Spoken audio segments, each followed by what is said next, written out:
This is Bruce. He's a bear. And this is sort of a Halloween story. This is about a witch that lives deep in the forest who runs into our friend, Bruce the bear, who doesn't have very many friends, so we gotta be his friend because he's kind of mean. But by the end of the story, will he have more friends? I sure hope so, because he's not very nice at the beginning. Big Bad Bruce by Bill Peet. Forever Green Forest was a quiet, peaceful place until Bruce, a great shaggy brute of a bear, came wandering up out of a canyon one day. A bear of such size was enough to frighten anyone, and the smaller creatures who lived there kept a sharp eye on Bruce in case he might give them trouble. Look at his big claws. As long as Bruce was busy rooting around under boulders and logs, searching for a feast of beetles and grubs, there was no need to worry. But when the big fellow was feeling frisky and ready for fun, it was time to beware of the bear. What Bruce called fun was to scare the wits out of everyone. The most fun of all for Bruce was rock tumbling. This really is a lot of fun if you've ever got a chance to throw a rock down a hill. Never mind, don't do that. That's a terrible idea. Look, it's gonna cause problems. The most fun of all for Bruce was rock tumbling. There were lots of rocks in Forever Green Forest, great jumbles of them. With a swipe of a paw, the bear sent them tumbling down the steep slopes. 3 and 4 at a time, the tumbling rocks shattered logs and flattened the bushes and brush, leaving no place for the rabbits and quail to hide. So they took off in a panic to go leaping and dodging and flying pell-mell in every direction. Look at them, pell-mell. That's a word that means just all over the place. And they are all over the place because you got to get away from the rocks. There's more coming. Look out. Once he had them all on the run, Bruce went rolling around on the ground, exploding into great roaring, snorting fits of laughter. Ha ha ha ha ho ho ho. As long as the bear lived in Forever Green Forest, it would never be peaceful and quiet again, and for all anyone could see, he had come there to stay. Then, one afternoon, Bruce made an awful mistake. A terrible blunder. He came across a huge boulder resting on a bluff and decided to give it a ride. Don't do it! Don't do it! Oh no! It's gonna change your life. With a mighty heave, he sent the boulder tumbling down a steep slope. Flumpity, blumpity, wumpity, wump! Smashing pine trees and aspens to splinters and leaving deep dents in the ground as it went. There, they just that squirrel's hanging on for dear life. Oh, that owl! He might have something to say about that later.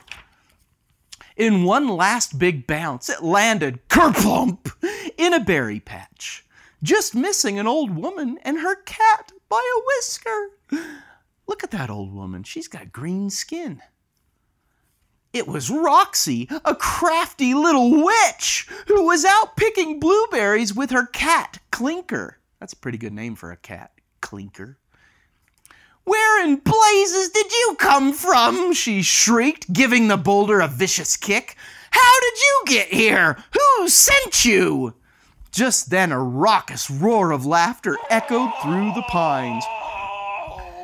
And in a twinkle, Roxy caught sight of the bear on the bluff. So that's who, she cried, and in a fury she went storming up the slope to face the bear. She's pretty mad. You big lummox, she exploded. A lummox is a dummy. You big bumbling brute! That rock could have squashed us to smithereens! And you think it's funny? Har, har, chortled Bruce. Ho, ho, hee, har, har. The bear had never seen anything half so funny as the frantic little woman with the wild flying hair. Laugh while you can, warned the witch, but just wait. I'll have the last laugh, Mr. Bear. Oh, indeed I will. Then she took off like a shot to go streaking down the slope so fast her cat could barely keep pace. That's pretty fast. Cats are fast runners. And when the witch reached her cabin at the edge of the forest, she had hatched a plot. Uh-oh. I'll make a pie, she decided. A very special pie for old Mr. Bear. In a flicker of an eye, she made the pie crust, and in a trizzle and a trice, she whipped up a filling of blueberries and honey, two of Bear's favorite things to eat. Now for the trickery, she muttered, flipping through her magical cookbook to one of her favorite recipes. Then, reading the directions carefully, Roxy began to measure. 1 drop of dwindling, 2 blurps of belittling, a smidgen of minikin, a half teaspoon of twerp, a shrift of shortening, and then 1 pinch of kaput should do it. The instant the pie was baked, a golden brown and ready to serve, Roxy scurried out the door with it, back to the forest. Then, keeping an eye out for the bear, she crept along through the shadows, as slinky as a fox. And there goes Clinker, slinking along with her. You gotta be really quiet to sneak up on a bear. They got big teeth and sharp claws. When she reached a small clearing near the spot where she had met the bear, there was not a sign of him. But she could hear him snorting and snooting around in the brush somewhere up the slope. When a bear snorts and snoots, they sound like this. That's how they snort and snoot for food. Quickly, she picked out a pine stump, jerked off her apron, and flung it over the top. Then put the pie on it. The table's all set, she whispered. Now skit, scat, kitty cat, let's get lost. And they ducked down behind a log, just a hop, skip, and a jump from the stump, to wait for old Mr. Bear. Look at that lovely blueberry and honey scent wafting up the hill, straight toward our friend, Big Bad Bruce. They didn't wait long. Pretty soon a whiffle of breeze sent the sweet aroma of blueberries and honey drifting up to Bruce, and he followed his snuffling nose straight to the stump. Mmm! Snatched up the pie in his paws, and in one chomp and a slurp, it was gone. Here he is licking the plate. Ho, ho! Crackled Roxy, popping up from behind the log. I tricked you, Mr. Bear! Ho, ho! Did I ever? Bruce didn't like being surprised, and he let go with an angry "Growlf." Growlf yourself, Roxy shot back. You don't scare me. Just watch out you don't get pecked to bits by a quail or stomped on by a rabbit. Snurf, snorted the grumpy bear, and he wheeled around and lumbered off into the underbrush. Ka-tum, ka-tum, ka-tum. Bruce hadn't gone very far when he began feeling drowsy. That means he was tired. So drowsy he could barely keep his eyes open. So he flopped down against a tree trunk to rest.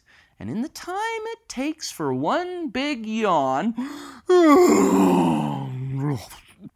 while the bear slept, he gradually began to grow smaller.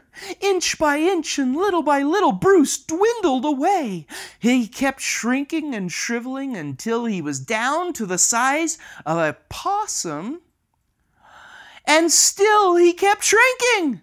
When the diminished spell was finally finished, the bear had dwindled all the way down to the size of a chipmunk. No, that's dangerous to be that little. Bruce was awakened by a sharp peck on the head, and with an angry growl that came out like a squeak, he reared up all ready to fight. But when he found himself nose to beak with a giant of a quail, Bruce backed off to gape in amazement. Then as the bewildered bear looked around, he was surprised by 3 more giant quail and a pair of huge rabbits. Oh no!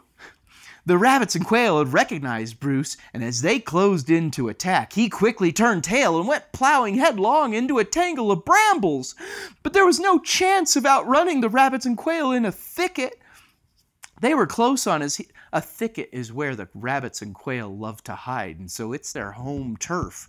They know how to get around in there. They were close on his heels, pecking and stomping the bear with a fury.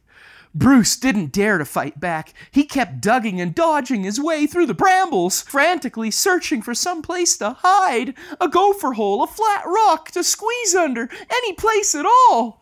Oh, they're after him. They're going to try and get him. At last he stumbled into a forest of cattails at the edge of a creek, and in a flying leap, oh, sploosh, he flung himself into the water, kersploosh, and bobbed up well beyond the reach of the rabbits and quail. Then, kicking and thrashing with all 4 feet, Bruce headed for the opposite bank, which was a long swim for him, a tiny bear. About halfway across, a sudden swirl of current sent him spinning around and around, upside down and under. He's in a whirlpool. Bruce was about to be swept down the twisting creek and away forever when he grabbed onto a rock and managed to haul himself out of the water. Then the bruised and bedraggled bear sprawled out on his belly, choking and wheezing, snorting out bubbles, until at last he was able to breathe. For a long time he lay there staring into the swirling stream, trying to figure out what could have happened to make him so small. He wondered if it might have been something he ate. Suddenly, he remembered the blueberry pie and the fierce little woman who had warned him. Just watch out you don't get pecked to bits by a quail or stomped on by a rabbit. All at once, Bruce realized he had been tricked by a crafty old witch, shrunk by a magic spell.